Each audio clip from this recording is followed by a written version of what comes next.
A'udzubillahi minasyaitonirrajim. Bismillahirrahmanirrahim. Assalamualaikum warahmatullahi wabarakatuh. Wargi dulur sahabat al-Yutubiyah di mana wae ayana.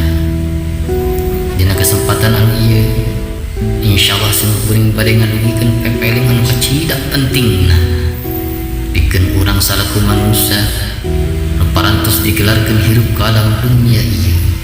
Pilih teh urang salila ieu poho kana purwadeksi diciptakeun ku Allah Subhanahu wa taala. Jeung bilih teh urang poho kana tujuan hirup sakumaha bidau Kanjeng Rasulullah sallallahu alaihi wasallam kun fid dunya qaribun. Kudu bukti anjeun hirup dalam dunia teh ibaratkeun aya dina pangumbaraan an asing anu yakin dina eta hadis insirofna ka manusia bakal balik deui ka alam anu sabenerna buktusna alam akhirat. Sedengkeun lamun mah urang ditinggal dina kahirupan anu ayeuna tegasna di akhir zaman anu ieu musibah geus datang di mana-mana, gempa bumi, longsor, angin puting beliung, banjir jeung sajabana nu teu saeutik memakan korban jiwana. Teu hal sakitu mudah-mudahan ieu pepeling ngajantenkeun pampetrik pikeun hate anu bisa eling khususna sim kuring ganu fakir umum kanggo sadayana wargi al-Yutubiyah. Mumpang urang hirup dalam dunia ieu ayo urang teras-terasa mempersiapkan diri mengkalani yang awal sangkan pinangih jeung kabagjaan jaga dina sabada kehidupan alam dunia ieu. Urang yakin jeung pahamna kana pidawuh Allah Subhanahu wa taala kullu nafsin za'iqatul maut. Sakabeh anu napasan yakin bakal ngarasaan nyarina kana sakaratul maut. Sedengkeun sakaratul maut teh hiji proses di mana ruh urang dek dikeluarkeun tina jasadna. Hiji proses di mana urang parantos cinak dina waktu disumpingan ku malakul maut. Dina waktu cinak nyawa urang bakal tilar di alam dunia. Warga-wargi sahabat al-Yutubiyah sedengkeun pan urang uningnya hari datangna maut teh henteu ngawaktu datangna maut ngagertek tanpa daya tempo bahkan teu ngetroh kana panto teu ninggal sehat atawa gering teu tinggal orok atawa geus jadi budak teu ninggal pemuda atawa pemudi teu ninggal kolot atawa masih keneh moralna dina nalika parantos ku Allah ditakdirkeun kedah maut yakin maut bakal sumping. Sakumaha pidawuh Allah Subhanahu wa taala idza jaa ajaluhum la yastakhiruna sa'atan wa la yastaqdimun.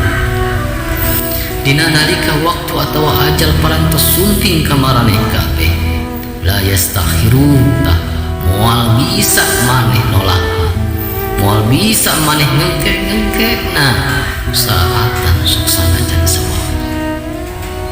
Takuhal saeutik mumpang ruh urang masih keneh tumapel tina jasa kesehatan masih keneh aya maksimalkeun taat jeung bakti ka Allah Subhanahu wa taala. Warga-wargi sahabat al-Yutubiyah tadi parantos dijelaskeun yen maut teh bakal datang ngagerentek daya tempona dina waktu sakarat anu bakal ka saurang urang sadayana hate bakal ngarasa ringra hate bakal ngarasa kacida keunna dina waktu eta nyawa parantos mapai tina urat-urat anu ditungguan ku malaikat. Dina waktu eta urang dek bisa lumpat ka mana. Cedengke dina waktu eta bisa urang geus dek nyiapkeun diri hijrahna ka alam barja, dek nyiapkeun diri ninggalkeun alam dunya ka alam bakana. Harta banda anu ku urang ditayangan berang jeung peutingna, bahkan mati-matian urang nepikeun ka ngarumpak sagala raragan. Harta anu jadi kasombongan diri nepikeun ka wani ngahina ka babaturan kadeungeun-deungeun lantaran harta anu milik urang. Sakabehna moal bisa hubungan ka urang sadayana, nepikeun ka istilahna teh kusarakahna ieu diri. Urang embung asa lebah ngaluarkeun sedekah infak zakatna, bahkan nepikeun ka urang mempohokeun ibadah anu parantos ngajadi kewajiban urang salaku manusia. Nepi urang dipopohokeun yen urang teh bakal mau, yen urang teh bakal balik deui ka alam akhirat. Warga-wargi sahabat al-Yutubiyah, dina nalika awak urang parantos ngagoler yang hareup di tengah imam, bari baeunang karakna anggota awak teu aya anu gerakna. Dina waktos eta malaikat naros ka urang, mana kekuatan maneh, mana kesehatan maneh, mana kasombongan maneh dina waktu anu ayeuna. Ieu waktu panuntungan maneh hirup dalam dunia. Mata pantes tur wajarna dina waktu sakaratul maut hati urang aya dina kaayaan ringrang tur keuneuh. Warga-wargi sahabat al-Yutubiyah, dina waktos eta bati hanjakal dina hate lantaran geus wani ninggalkeun naon perihal anu diperintah ku Allah. Bati kaduhung teu daek amal solehna, teu daek taatna ka Allah jeung ka Rasulna.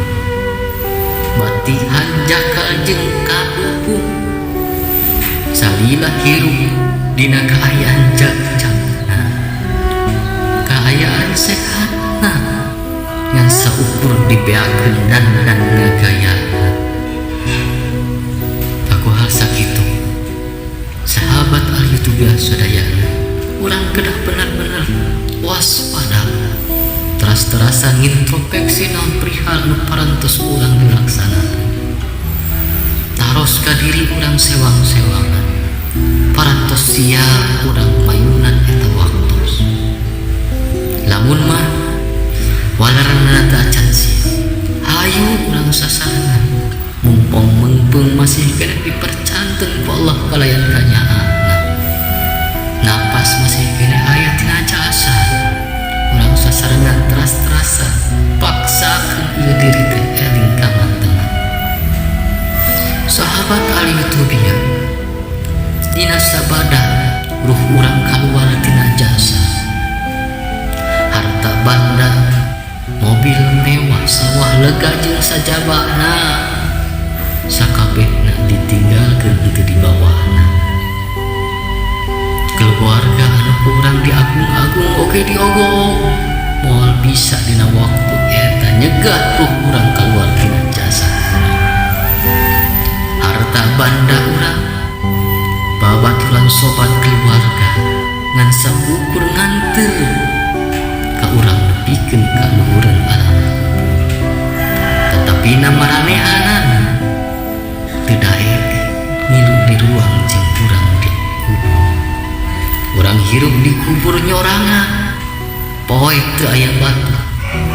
Anu biasana urang hirup mewah-mewah, pakaian urang serba mahal. Dina waktu eta urang saukur make poe tilu lambar. Nu tadina urang sare di luhureun kasur anu empuk, dina waktu eta urang sare di luhureun kasur anu dijieun tina tanah. Dina waktu eta pisan urang oge bakal ngarasakeun kaduhung hirup dalam dunia teu nuturkeun kasauran para ulama. Dalam dunia tuluy-tuluyan nuturkeun kana hawa nafsu. Dina waktu eta pisan urang bakal disumpingan ku dua malaikat munkar jeung nakirna. Ditaros man robuka wa man nabiyuka wa ma dinuka. Dina nalika lamun mah urang teu bisa ngawalor eta persoalan atau pertanyaan, maka urang bakal disiksa ku eta malaikat. Ditenggelna ku hiji gada anu dicieun tina beusina anu dilapisi kalayan seuleuh anu berapi-apina. Panginten dina kasempatan anu ieu sakitu anu tiasa dipilatu. Pamudah-mudahan ieu pepeling